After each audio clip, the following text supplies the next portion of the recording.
Hi, I'm Tawny Cabral with CAL FIRE Riverside County Fire Department. As temperatures increase, so does the risk of wildfire.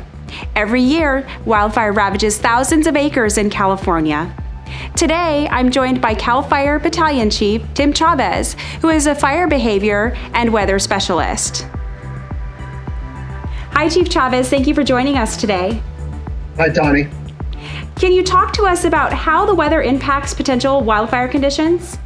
We go through kind of a gradual increase in fire danger and fire behavior as we transition from spring to summer this time of year, pretty much every year. And what happens is as the days get longer, as the temperatures increase and the relative humidity of the atmosphere decreases accordingly, the vegetation dries out slowly, and the grass goes from green to yellow to brown, and then the brush goes through the shrubs and stuff go through kind of a similar drying process. So the potential fire spread and fire behavior kind of gradually increases from whenever the rain stops until we get rain again in the late fall, early winter. That's pretty much the process we go through every year. So where we're at today in Riverside County, the grass is slowly turning from yellow to brown. So if we get a fire today, right now, this minute, it'll be a slow mover, really smoky, and not much of a concern. We can probably handle with the resources that are available.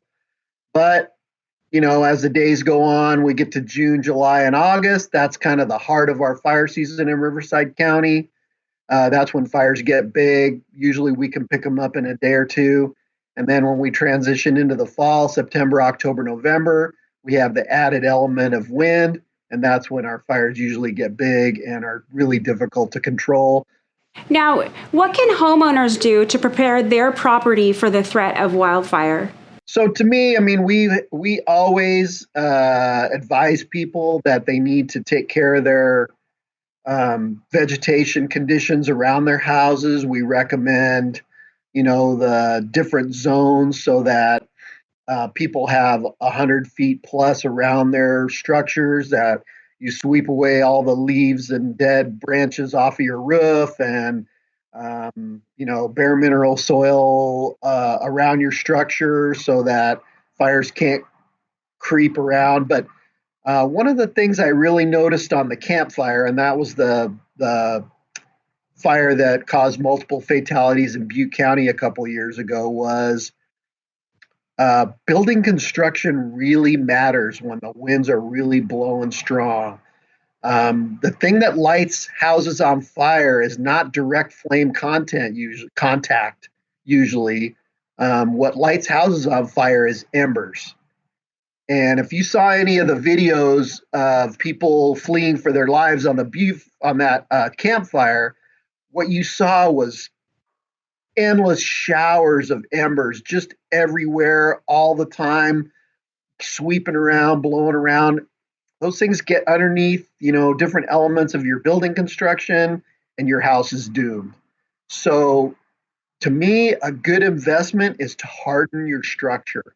And what we mean by that is make sure that your vents will not allow embers to go inside. Make sure that your underneath vents or your roof or floor vents and all that are protected from embers. Make sure that there's no exposed flammable material like shakes or shingles or siding or decks that are made of flammable material that aren't covered by some kind of a protective coating or something like that. What you want to do is you want to be in a house that when the fire sweeps by, there might be some smoking vegetation outside of your house, but your house is sound and standing. That we saw that a lot on the campfire, and most of the time the buildings that were left standing were modern construction with modern building codes and the kind of vents and the kind of construction materials that I'm talking about. So older houses can be retrofitted, and we'll be glad to help people with that kind of advice if they let us know. Is there anything else that you'd like our viewers to know, Chief? Well, I'd say the biggest thing is stay informed. Keep abreast of what's going around your neighborhood and around your town and around your region. You know, if you see smoke in the air, there's a million different ways to stay informed on what's going on, including our Twitter and Facebook feeds. So know where the fires are at, and always be prepared, ready, set, go. Make sure all your valuables are, you know, if you see smoke in the air, make sure you're getting prepared. You're moving your valuables to your car.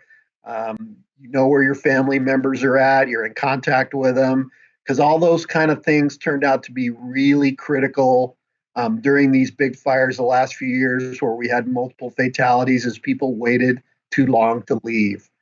The fires the last 5 or 6 years have traveled faster and hotter than anything I've ever seen in my 43 years of doing this job. Well, thank you for taking the time out of your busy schedule to join us today, Chief. We really appreciate it. You're welcome, Tawny. For more information on what you can do to plan and prepare for wildfire, visit readyforwildfire.org. For CAL FIRE Riverside County Fire Department, I'm Tawny Cabral.